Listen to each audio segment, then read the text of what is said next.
Havacılık tarihinde uçak kazalarından bahsettiğimizde hani hepimizin aklına o meşhur kara kutu gelir ya. Evet, kesinlikle o turuncu kutular. Aynen öyle. Yani uçak yere çakılır, alevler söner falan, geriye sadece o demir yığınlarından oluşan bir enkaz kalır. Sonra uzmanlar o enkazın içine girip o inanılmaz derecede ağır ve kırılmaz kutuyu bulurlar. Çünkü içinde felaketin ya da sistem hatalarının o son anların ses kayıtları vardır. Tam olarak bu. Yani her şey tamamen bittikten, iş işten geçtikten sonra dinlenen o soğuk ve trajik kanıtlar. O kutu aslında felaketin ardından yapılan bir otopsi gibidir açıkçası. Hmm. Yani her şeyin bittiği o kaçınılmaz noktada geriye dönük bir nerede hata yaptık okuması yaparsın. Olan olmuştur artık, sen sadece anlamlandırmaya çalışırsın. Ama işte bazen yani gerçekten çok nadir de olsa birileri o uçağı henüz düşürmeden havada süzülürken kendi kara kutusunu cesaretle açıp içindekileri bizimle paylaşır. Hoş geldin. Hoş buldum. Bu derinlemesine incelememizde tam da böyle eşsiz bir kaynağı masaya yatırıyoruz. Türk popüler müziğinin o efsanevi ismi, benzersiz gürül gürül sesiyle Tülay German'ın hayatını kaleme aldığı Düşmemiş Bir Uçağın Kara Kutusu adlı otobiyografisine dalıyoruz. Harika bir kaynak gerçekten. Yani sadece kronolojik bir hayat hikayesi veya basit bir biyografi okumayacağız bugün. Kesinlikle. Bu kaynak bize çok daha yapısal bir dönüşümü anlatıyor aslında. Ayrıcalıklı, burjuva bir ailenin içine doğmuş ama o ailenin kurallarına sığmayan isyankar bir kız çocuğunun hikayesi. Nasıl o devrimci sese dönüştüğünün hikayesi hani? Aynen öyle. Çok sesli Türk müziğinin devrimci sesine nasıl dönüştüğünü inceliyoruz. Ve tabii ki o kendi sesini bulabilmek, sanatsal özgürlüğünü yaşayabilmek uğruna ödediği ağır bedelleri de konuşacağız. İşte tam da bu noktada bizi dinleyen sana dönmek istiyorum. Şunu bir düşün lütfen. Evet, bu çok kritik bir soru bence. Değil mi? Yani ailen, içinde yaşadığın toplum, en yakınındaki insanlar ve hatta devasa bir müzik endüstrisi seni sürekli belirli bir kalıba sokmaya çalışırken kendi gerçeğine ne kadar sadık kalabilirsin? Hani onların onayladığı makul şekle girmeyi reddetmek falan. Aynen. O kalıpları reddedip kendi rotanda o uçağı düşürmeden ne kadar uzun süre uçabilirsin? Bu aslında hepimizin kendi hayatında farklı ölçeklerde yüzleştiği bir mesele. Tülay German'ın hayatına baktığımızda da bu kalıpları kırma arzusu 20'li yaşlarında falan birdenbire ortaya çıkmamış. Bir anda sahneye çıkıp ben isyan ediyorum dememiş yani. Tabii ki dememiş. O büyük isyanın tohumları çok erken yaşlarda atılıyor. Evdeki o şekilci ve hani nefes aldırmayan atmosferde başlıyor her şey. Kaynak metin bu konuda inanılmaz çarpıcı detaylar veriyor. O çocukluk anıları gerçekten bir hayatta kalma mücadelesi gibi okutuyor kendini. Ben o ilk yılları okurken durumu sürekli altı harlanan bir düdüklü tencereye benzettim açıkçası. Çok doğru bir benzetme. İçeride fokur fokur kaynayan bir şeyler var. İnanılmaz bir zeka ve müthiş bir yaşam enerjisi var içeride. Ama dönemin Türkiye'si, gittiği okullar ve en başta da kendi annesi sürekli olarak o tencerenin kapağını bastırıyor. Buharı içeride tutmaya çalışıyorlar yani. Aynen öyle. Annesi son derece şekilci bir kadın. Tülay'ın böyle pırasa saçlı uslu bir kız olmasını bekliyor. Toplumun beklediği o narin, kırılgan kız çocuğu rolü işte. Hah, tam olarak o. Ama Tülay'da tam tersi bir reaksiyon görüyoruz. Babasına duyduğu müthiş bir hayranlık var ve kız olmaktan derin bir utanç duyuyor. Düşünsene gidip babasının pantolonunu falan giyiyor evde yalnızken. Bir de balkona çıkma hikayesi var. O çok ilginç. Yok artık dedirtiyor insana. Annesinin göz kalemiyle kendine bıyık çizip balkona çıkıyor. Mahalleden geçenlere kalın bir sesle "Güzel kızlara bakıyorum" falan diye bağırıyor. 10 yaşındaki bir çocuğun bunu yapması inanılmaz. Yani buna sadece oyun oynuyor diyemeyiz herhalde, değil mi? Bu bana bayağı bir zırh giymek gibi geldi. Kesinlikle bir zırh bu. Çünkü o balkona babasının kıyafetleriyle çıktığında aslında güç talep ediyor. Hı hı. Kız olmak o dönemin ve o evin kodlarında tamamen edilgen olmakla eşdeğer. Zayıflıkla ve annesi gibi bir mutsuzlukla eşdeğer onun gözünde. O yüzden erkekliği taklit ediyor.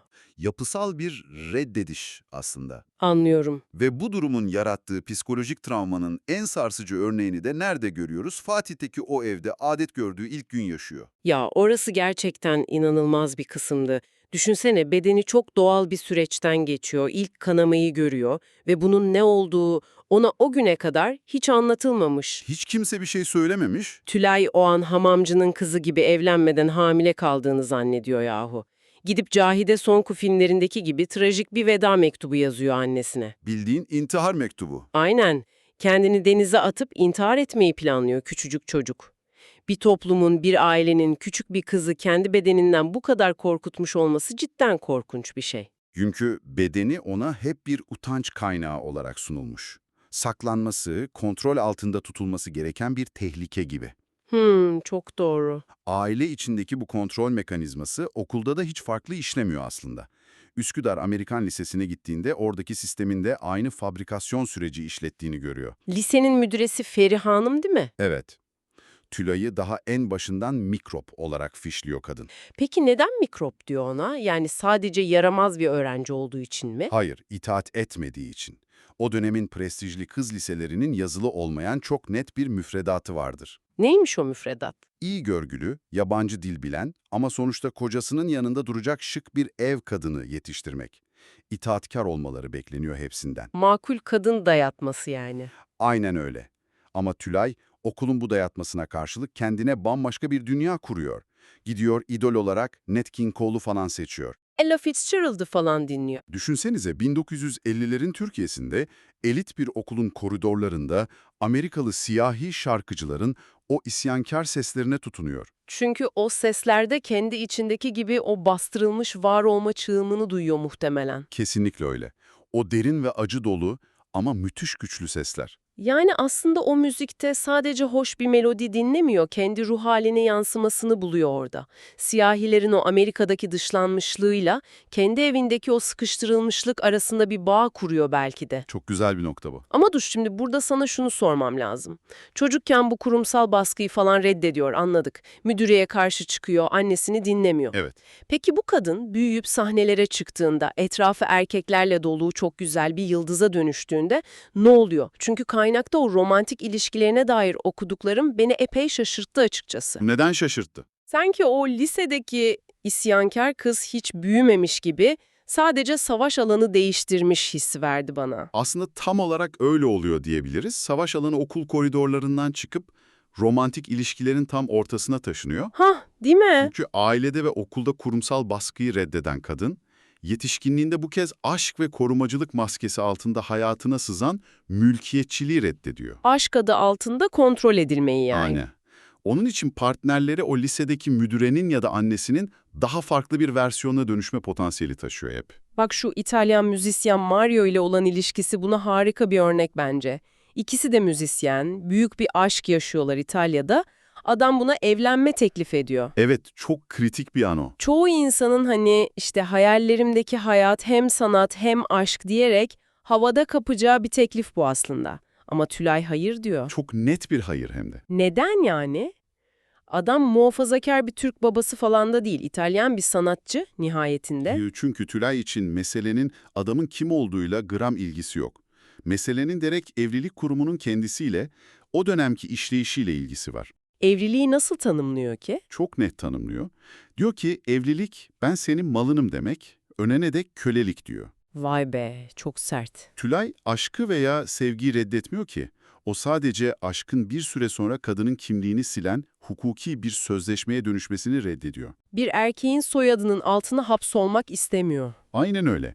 Onun gözünde o evlilik cüzdanı ve imza boynuna takılacak şık bir tasmadan farksız. Bu çok radikal bir duruş. Ama dönemin şartlarını düşününce ne kadar haklı olduğunu şu Atilla ile olan ilişkisinde bayağı net görüyoruz bence.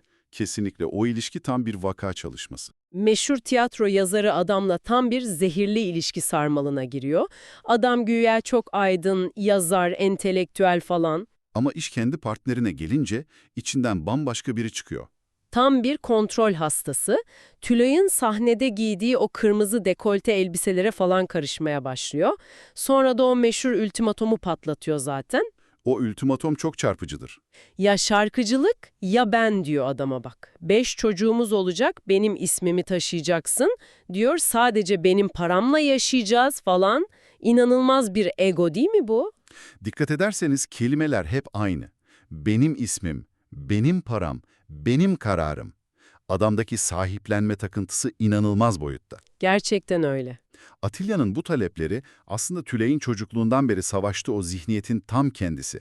Sen kendin olarak var olamazsın ancak bir erkeğin uzantısı olabilirsin fikri. Entelektüel bir yazar olması bile o ataerkil kodları silmemiş adamın kafasından. Asla silmemiş, ev içindeki mülkiyetçi yapı aynı duruyor. Ve Tülay'ın o düdüklü tencereyi tamamen patlattığı anda tam burası oluyor sanırım.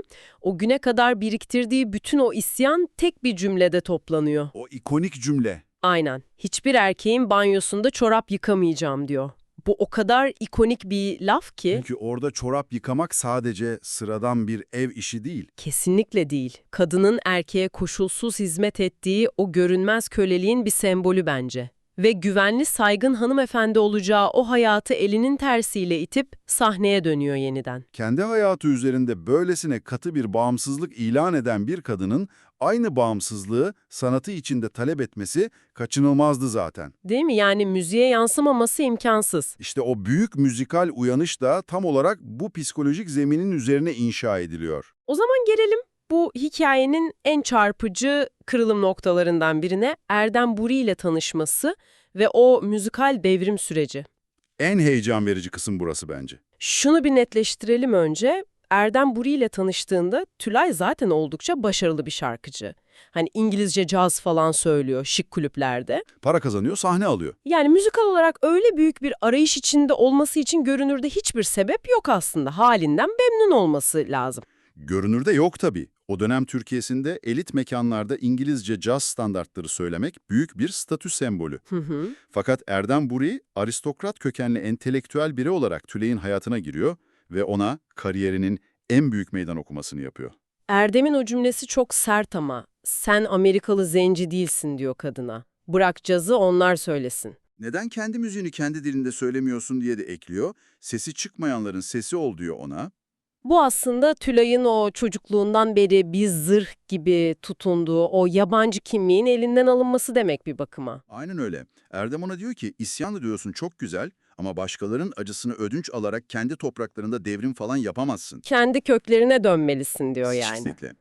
Ve bu yüzleşmenin ardından biliyorsun Tülay, Ruhi Su gibi, Aşık Ali İzzet gibi Anadolu'nun o derin damarlarından beslenen dev isimlerle bir araya geliyor.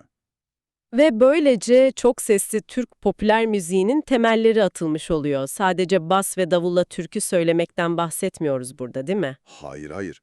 Türkülerin içindeki o ham, süzülmemiş toplumsal isyanı o lüks salonlara taşıyor, asıl mevzu o. Bak benim bu süreçte okurken en çok aklımı başından alan hikaye o meşhur Burçak Tarlası plağı oldu. Ah o plak. Gerçekten tam bir dönüm noktası. Bu sadece bir şarkı değil çünkü bence bu bayağı bildiğin bir sınıfsal el bombası. Tülay bu türküyü söylüyor. Peki türkünü anlatıyor. Tarlada sömürülen bir gelin var. Aynen öyle.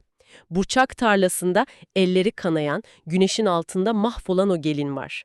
Ve o gelin tarlanın sahibi olan ağaya dönüp bayağı deyyus diyor. Bakın şu Deyus'un kaç tarlası var diyor. Evet, şarkıdaki o acı, o öfke o kadar gerçek ki. Ama plak şirketi bunu duyunca resmen paniğe kapılıyor. Tabii korkuyorlar aman efendi Deyus kelimesini çıkaralım falan diyorlar. Yerine adam yapalım, başımız belaya girmesin diyorlar. Yani düşünebiliyor musun? Daha o zamanlardan kelimelerin içini boşaltma çabası var. İsyanı sterilize etmeye çalışıyorlar. Peki Tülay ne yapıyor bu sansür girişimi karşısında? Sahnede bunu inadına gözlerini kocaman aça Deus diye bağırarak söylüyor. Boyun eğmiyor yani. Plak şirketinin korkusu devletten ziyade pazarın tepkisi aslında. Yani o şarkıyı dinleyecek elit kitle rahatsız olur mu diye korkuyorlar. Sansür her zaman devletten gelmez diyorsun yani. Aynen öyle. Bazen piyasanın kendisi en büyük sansürcüdür işte. Ya tam da bu noktada ben Bob Dylan'ı düşünmeden edemedim okurken.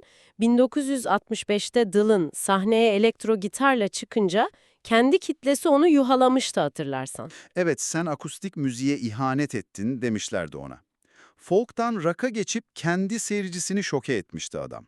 Tülay German ise bunun tam tersini yapıyor ama yine inanılmaz bir şok dalgası yaratıyor. Nasıl yani? Tam tersi. Şöyle düşün, lüks, elit, Amerikan cazı dinlemeye gelmiş, şampanya içen o sosyetik kulüplere giriyor, mikrofonu alıyor ve o kristal avizeli salonlara bayağı çamurlu, kanlı, köylü müziği sokuyor, bas gitar falan eşliğinde. Evet, seyircinin tepkisi de çok sert oluyor tabii. Şok içinde ayağa kalkıp biz buraya alaturka dinlemeye gelmedik deyip salonu terk ediyorlar yahu. Tülay ise hiç taviz vermeden arkalarından şarkıyı okumaya devam ediyor onlara kafa tutarak. Muazzam bir sahne gerçekten. Sence neden bu kadar büyük bir tepki verdiler o elitler? Sadece müzikal bir zevk uyuşmazlığı mı sence bu? Kesinlikle hayır. Müzikle falan ilgisi yok bunun. Bu tamamen bir sınıf çatışması ve kimlik krizinin sahneye yansıması. Biraz açsana bunu. Nasıl bir kimlik krizi? O dönemin lüks gazinolarına giden kitle için İngilizce caz dinlemek sadece bir müzik zevki değildi ki. Kendilerini sıradan halktan, Anadolu'dan üstün ve batılı görmelerinin bir aracıydı. Bir statü göstergesi yani. Aynen. O kulüpler adeta onların zihinlerindeki o yalıtılmış kapalı sitelerdi. Tülay German, o sitenin ortasına sömürülen köylü bir gelinin dertlerini anlatan türküyü fırlatınca ne oldu? İllüzyon paramparça oldu. Tam olarak o. Biz batılıyız, buranın dertleri bizi bağlamaz, illüzyonunu yıktı geçti. Onlara hangi coğrafyada yaşadıklarını, o lüks cazın eşitsizliği örtmediğini hatırlattı. Yani bir statü balonunu patlattı aslında o gece. Evet, derin bir sarsıntıydı bu o kitle için. Şunu da söylemeden geçemeyeceğim. O dinleyici için de ne büyük bir yüzleşme bu. Sürekli Batı'yı taklit edip statü kasan bir kitle, kendi öz kültürünün en acılı haliyle o şık masada karşılaşıyor. Ağır bir yüzleşme tabii. Ama tabii o düdüklü tencere patlayıp mutfağı dağıtınca bunun çok ağır bir faturası da kesiliyor Tülay'a. Kaynaklarda okuduğum o sonraki yıllar cidden çok karanlık. Ne yazık ki tarih boyunca kendi sesini bu kadar tavizsiz çıkaran herkesin ödediği türden bir fatura ödüyor o da. 1960'ların o gergin siyasi ikliminde işler hızla kontrolden çıkıyor onlar için. Evet, Erdem Buruy o dönem Rus Marksist teorisyen Plehanov'un bir kitabını Türkçe'ye çevirdiği için yargılanmaya başlıyor falan. Soğuk Savaş dönemi Türkiye'si sonuçta. Bu çeviriler doğrudan tehdit olarak algılanıyor ve adam hakkında 15 yıl hapis cezası isteniyor. Sadece hukuki bir baskıda değil ki sokakta fiziksel tehditler de var. Kapılarına gizlice bırakılan o ölüm tehditleri var. Evet, iskelet falan çizmişler kağıtlara. Altında Tülay ve Erdem'in adları yazıyor. Çalıştığı kulübün basılacağına dair sürekli haberler geliyor. Çember adım adım daralıyor yani etraflarında. Ve nihayetinde o çok sevdikleri İstanbul'u mecburen arkalarında bırakıp Paris'e sürgüne gitmek zorunda kalıyorlar. Ama bir saniye, burada bir durmak istiyorum. Tabii, buyur. Paris yahu. 1960'larda Paris bir sanatçı için rüya gibi bir yer değil midir sence de? Yani dışarıdan öyle görünür, evet. Piafların şehri falan, neden sürgün onlar için bu kadar yıkıcı oluyor o zaman? Gidip orada rahat rahat sanatlarını yapmaları gerekmiyor mu? Sürgün kavramının doğası böyledir işte. Ne kadar şatafatlı bir şehre gidersen git, kendi toprağından koptuğun gerçeği değişmiyor. Ama Tülay German özelinde çok daha trajikomik bir şey de oluyor sanırım. Hem ironik hem acı verici, evet. Türkiye'deyken politik sansürden, tehditlerden kaçıyorlar ama rüya şehir Paris'e geldiklerinde bu kez çok daha sinsi bir sansür makinesiyle karşılaşıyorlar. Ticari sansür diyorsun. Aynen öyle. Fransa'nın en büyük plak şirketlerinden biri olan Barclay ile anlaşıyorlar. Şirketin direktörünün adı bile ayrı bir ironi taşıyor hani. Monsieur Bourgeois değil mi? Yani Monsieur Bourgeois. İnanılmaz bir tesadüf gerçekten. O kısımları okurken inanamadım zaten. Türkiye'de burjuvaziye kafa tutan kadın Fransa'ya gidiyor, Monsieur Bourgeois'un masasına oturup sözleşme imzalıyor. Ve adamlar Tülay'a ne yapıyorlar biliyor musun? Onu alıp adeta fabrikasyon bir pop müzik ürününe dönüştürmeye çalışıyorlar. Bildiğin plastik bir bebeğe çeviriyorlar kadını. Yaşını küçültüyorlar resmi belgelerde. Soyadını Germain Fransızca'da Almanları çağrıştırıyor diye tamamen siliyorlar falan. Adını da Tuğlay yapıyorlar kolay okunsun diye. Sadece isimde değil ki yahu. Saçlarını kestiriyorlar, sahnedeki o dik duruşunu, özgün hareketlerini falan tamamen değiştiriyorlar. Burçak tarlasındaki o Anadolu damarı gidiyor, yerine sabun köpüğü gibi standart Fransızca pop şarkıları geliyor. Tıpkı bugün sosyal medya algoritmalarının içerik üreticilerini tek tipleştirmesi gibi bir şey bu. 1960'larda şirket bunu Tülay'a yapıyor bizzat. Kesinlikle çok doğru bir benzetme. O şirketler için sanatçının ne anlattığının bir önemi yok ki. Ürünün ne kadar hızlı tüketildiği önemli onlar için. Sindirilebilir, tehlikesiz, sevimli bir format. İçindeki o volkanı düzlüyorlar kadının. Ve bu değişimin ne kadar yıkıcı olduğunu ona dışarıdan çok net gösteren biri çıkıyor ortaya. Dönemin ünlü şarkıcısı Françoise Hardy olayı değil mi? Ta kendisi. Hardy onu bir televizyon çekiminde izliyor. Yanına gidip resmen sarsıyor kadını ya. Sana ne yaptılar böyle diyor. Tamamen değişmişsin. İçindeki o ateşi kaybetmişsin. Milyonlarca sıradan şarkıcıdan biri olmuşsun diyor. Ben sana Paris'e gel derken sahnede devleşen Tülay olarak gel demiştim diye isyan ediyor Hardy.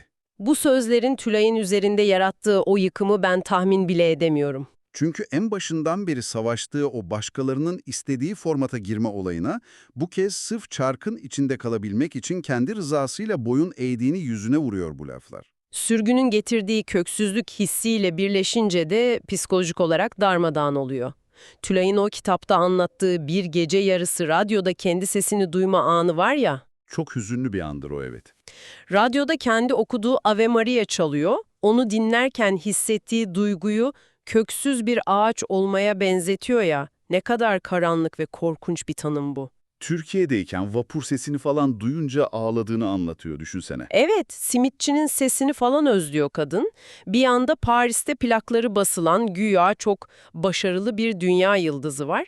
Diğer yanda vatanından, kimliğinden ve asıl söylemek istediklerinden tamamen koparılmış yorgun bir kadın. Bu durum işte bize başarı dediğimiz o kavramı temelden sorgulatıyor aslında. Nasıl yani? Bazen o global sahnede yer almak, bir dünya yıldızı olmak uğruna ödenen bedel, aslında sanatçının kendi ruhunu pazara teslim etmesi anlamına mı geliyor acaba diyoruz. Ruhunu şeytana satmak gibi bir şey bu. Tülay German hani küçüklüğünde babasına, okulda müdüreye, gençliğinde sevgililerine falan hep direnmiş bir kadın ya. Türkiye'de onu küçük gören o elit burjuvaziyede boyun eğmemişti. Aynen, dimdik durmuş bir kadın.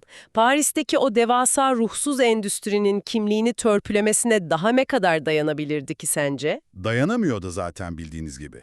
Bir süre sonra tamamen kendi kabuğuna çekiliyor ve o endüstrinin kurallarıyla oynamayı kökten reddediyor. Aslında seninle tüm bu parçaları bir araya getirdiğimizde hikayenin başından sonuna kadar kesintisiz bir direniş hattı olduğunu çok net görebiliyoruz Tülay German'da. Çok doğru bir tespit bu. Hayatı farklı coğrafyalarda farklı yüzlerle karşına çıkan tek tipleştirme mekanizmalarına karşı verilmiş bir mücadele resmen. Bir ömürlük isyan yani. Aynen.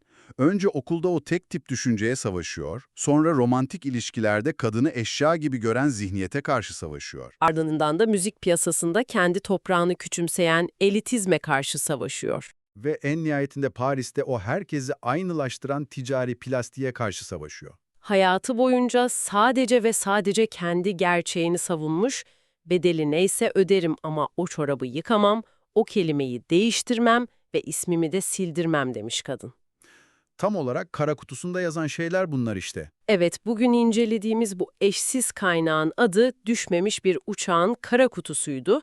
Şimdi bu sohbetin sonuna gelirken o kara kutuyu alıp senin önüne kendi hayatının orta yerine koymanı istiyorum. Bu yüzleşme çok önemli. Eğer senin uçağın henüz düşmediyse, hani hala o türbülansların içinde ama inatla havada süzülmeye devam ediyorsa, o içindeki kara kutuya şu an bağlansak, sence o kayıtlarda neler duyarız? Gerçekten ne duyarız o karanlıkta? Aileyi, patronu ya da çevrendeki insanları kızdırmamak, kurulu düzeni bozmamak için yuttuğun, içine attığın sessiz çığlıklar mı var o kayıtlarda acaba? Yoksa her şeye rağmen ne pahasına olursa olsun inatla savunduğun, başkalarının mikrop demesini umursamadan yükselttiğin o kendi sesin mi?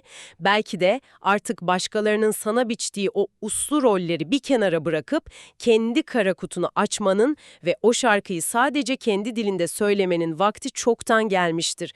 Görüşmek üzere.